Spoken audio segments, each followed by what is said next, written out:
And this is not the only time he puts wine and women together. In fact, the very first mention of wine in the entirety of the book of Ben Sira is chapter 9, verse 9, is not getting drunk with a married woman.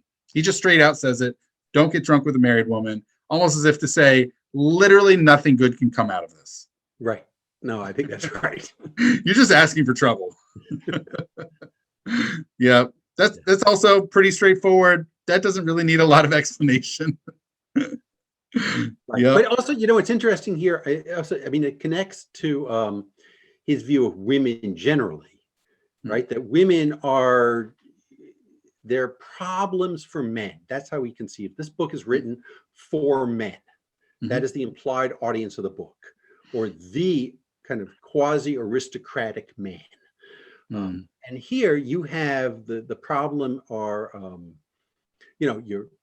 you, the man, that is the reader, your wife, she can always go off and sleep with somebody else, and that would reflect terribly on you.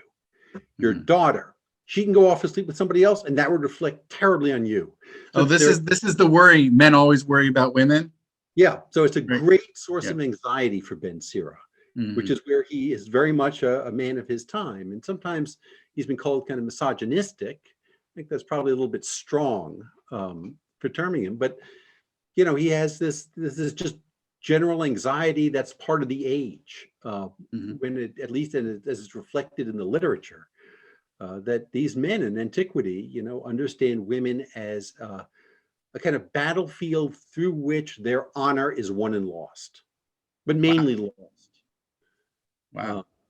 So that there too, you do have that going on at the same time as this whole thing with the wine.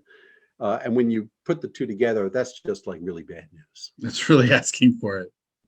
And speaking of which, we have one further wine and women verse, which is in chapter 26, verse 8, that a drunken woman gets very angry and doesn't even cover up her own shame, which I feel is almost a little bit of a euphemism, the shame aspect. I think that goes on this general ancient attitude that women in general have a hard time keeping control, and you put wine in them and they have an even harder time keeping control.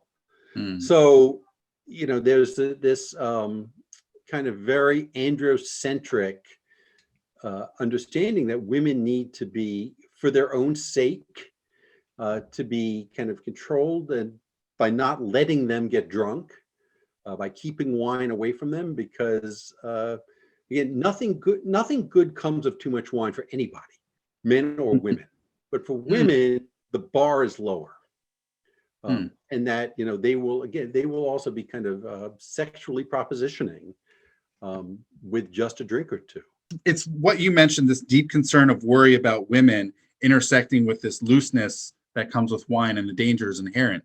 That it's just the mixture of two not good things coming together. Not necessarily bad things. I mean, women have both women and wine, and from an androcentric perspective, have good aspects, and yet at the same time there are concerns. And so to see that intersection is anxiety provoking for him. Right. And it's anxiety provoking too, because it's being kind of played out in a public context in which honor and shame are very important. And honor and shame end up being a kind of zero-sum game. I get honor on your shame. So if you are constantly part of this, and I think that many of us probably recognize that kind of dynamic in some way from our work environments or other kinds of environments in which we function. And that, there's a fear of being shamed in public, and certain kinds of behaviors can bring that shame on you. Certain kinds of ways other people treat you can bring that shame on you. For Ben Sira, the way the women who are supposed to be under your control act brings that shame on you too.